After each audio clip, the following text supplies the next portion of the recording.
Uh, uh, let's just wait for this guy to go away. Yeah, that's right, you better leave. Hello, my fellow human beings, and welcome back to another edition of this, the Visual Programming System Devlog, Week 1, titled the actual episode people want to see, because it actually has stuff happening. Yeah.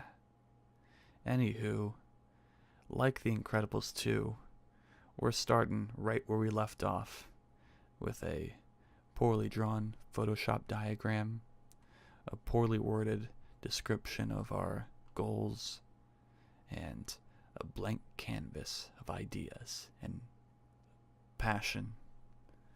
But before we begin, I just want to give a shout out to all the people who liked and commented on the last episode. I figured I was going to get 3 likes, 2 of which were mine, plus 0 comments. But instead, this boy got 13 likes, 5 comments, and even one of them was helpful. Baz says, searchability. And so, I'm adding searchability to next week's goal. You see, this is what happens when you comment, even when I tell you not to. Anyway, I'd also like to give a shout out to all the new subscribers. You know, last episode sparked a huge influx of new people. As you can see, the day the episode came out, I gained 1 subscriber. And yes, you saw I immediately lost 1. But hey, I then gained 1 back the day after. So you know, I have a net gain of plus 1 subscriber, thanks to that video. I knew it was worth it. So hello, my new friend. Unless you're just the guy who left last time. In which case, hello to this new friend. Yeah. But enough of me bragging about my amazing accomplishments. Let's get straight into this, devlog. I'm just gonna pull it over right now. So yes, I did manage to achieve my goals and make moving blocks and stuff. As I mentioned before, it's inspired, or at least loosely based off of RPG Maker's very linear one-dimensional system. As you can see, we have the kind of like the standard, double-click empty piece where you double-click, opens up a event selector. None of these mean anything, they're just like temporary labels for testing. So I'll select do thing, and there we have it, our do thing. The idea is also just for debugging, don't worry about that. It's so that I can like move them around, but keep track of which one is which. So yeah, you can go and select them all willy-nilly, like crazy time. And there's also looping, which branches off, just like our diagram from before. How's that for progress and continuity?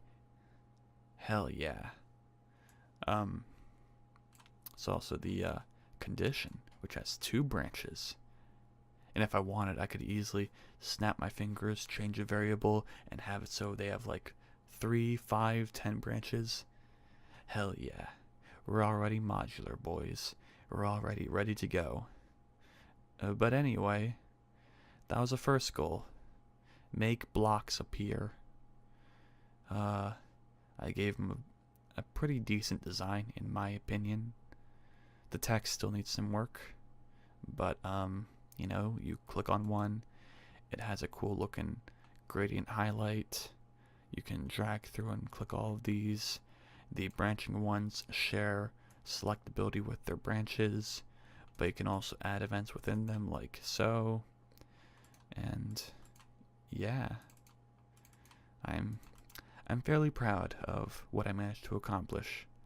After all, I talked a lot of shit, so it's very important that I actually managed to do something. But, yeah, I guess I gotta make a move now. Now, the interesting aspect about this is that typically component, drag and drop systems use kind of like the left click. But this is actually a philosophy I disagree with. Because, as you can see, I like the feeling of being able to hold the left click and like drag it through and highlight everything in your path. I actually specifically remember one of the first times I got Visual Novel Maker and like opened it up and used it. I had an issue with like, you'd go to the database and you'd click on an item and you want to drag through and check them all out.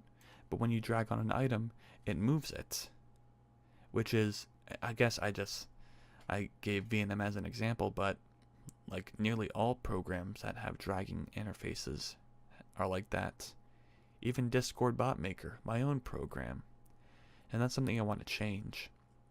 So instead of using the left click, motion is specifically allocated to the right click button. If you just click it and then release without moving, it'll do a context menu. But if you click it and then move before releasing, then here's the motion. As you can see, as I said, it's a bit more animated than the other styles I presented in the previous episode.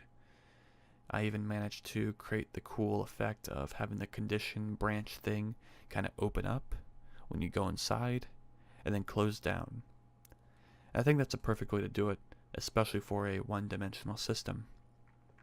You can also do it with, of course, ones that contain events inside them, so like this, and place it wherever, or even giant bulky man like this guy who's gonna, woo, there we go.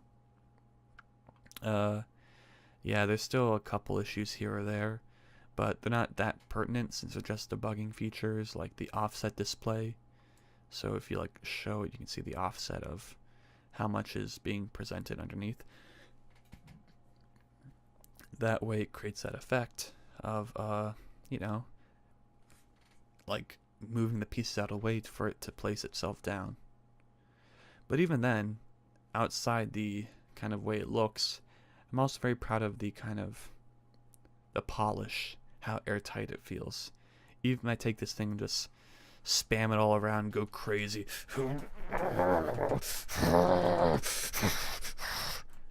it'll still function fine. Even if I forgot what the other stress test was, but trust me, there was another one that I did, and it also worked just fine. But I forgot. We'll just keep doing this. And there we go. Oh yeah, the other one's a quick flick, so if you quickly flick stuff down, it doesn't destroy anything.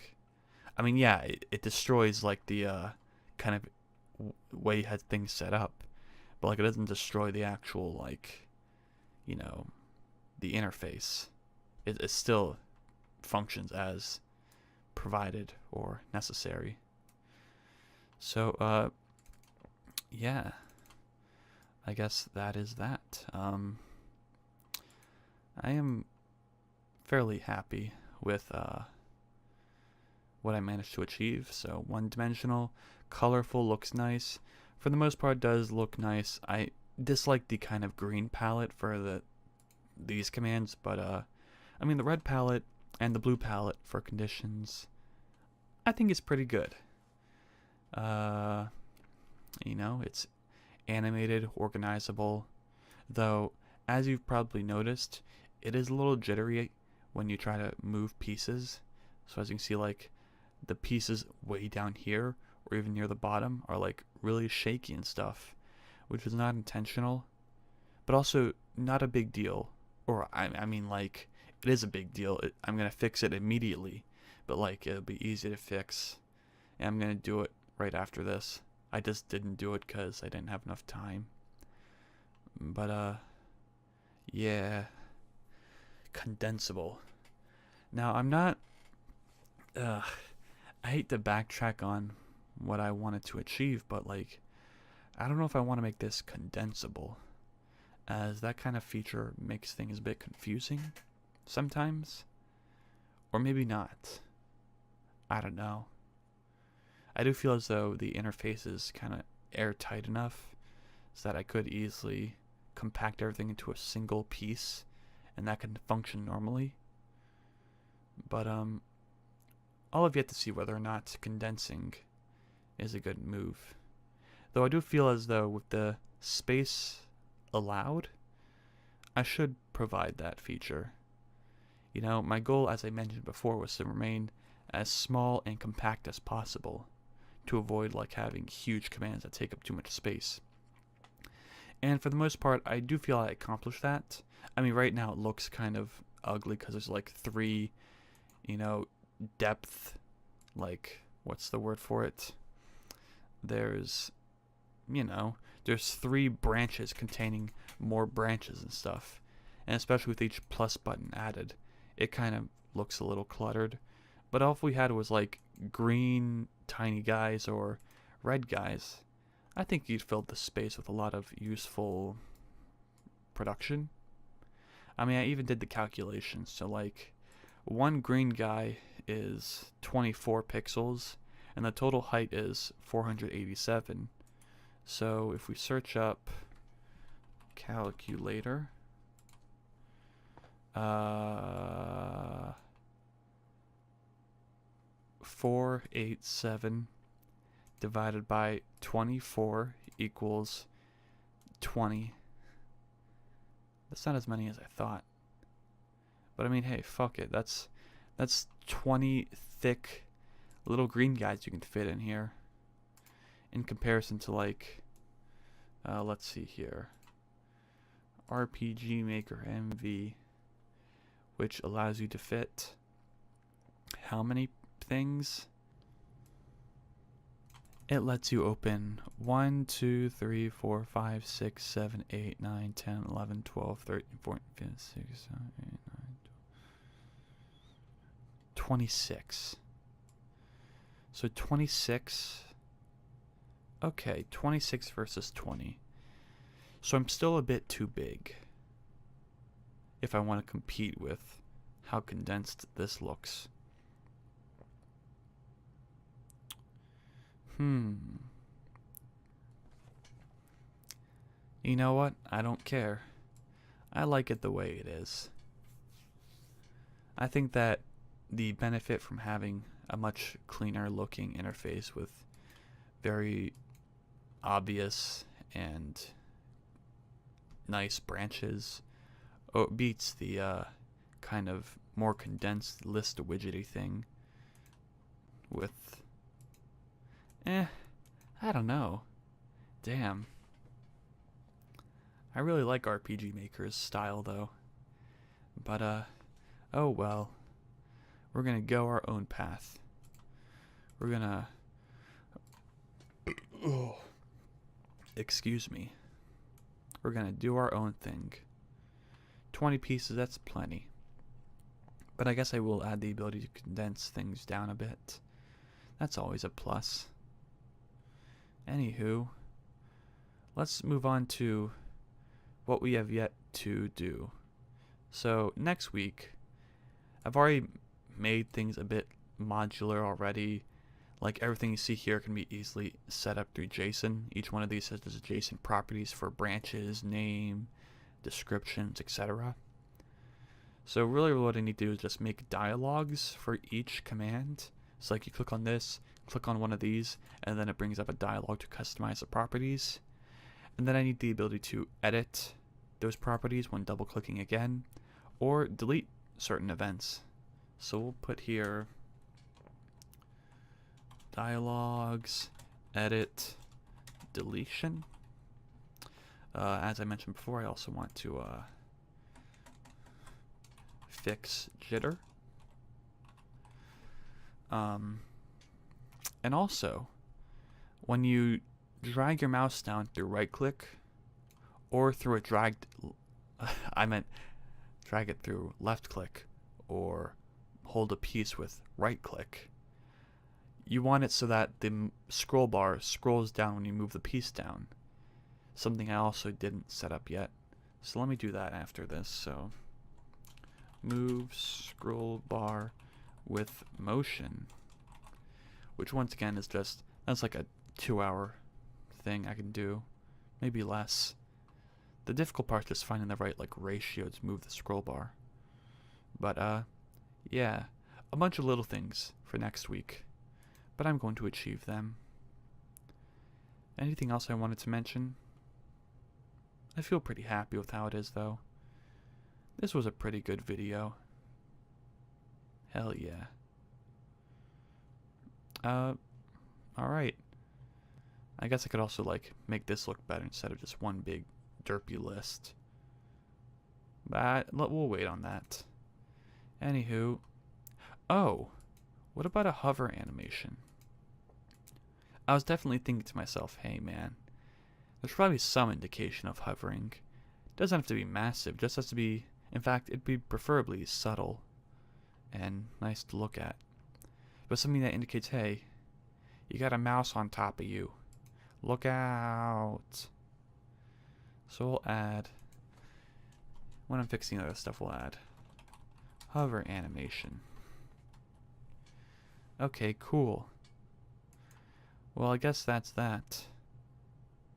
I'll fix up these color schemes, make things look a bit nicer.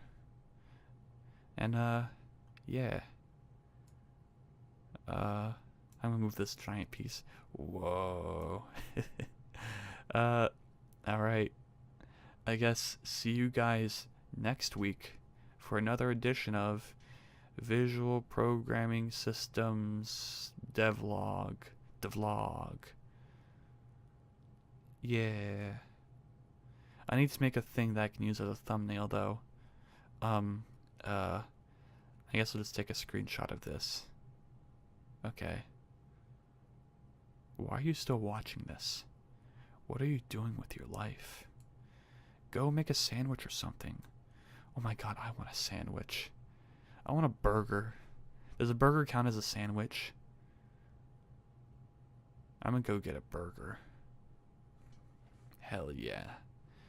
Anyway. Oh, I forgot you push Alt F9. And the best part about stopping with Alt F9 is I don't have to see that fucking pop-up. God damn it. Well, it's too late now. Bye.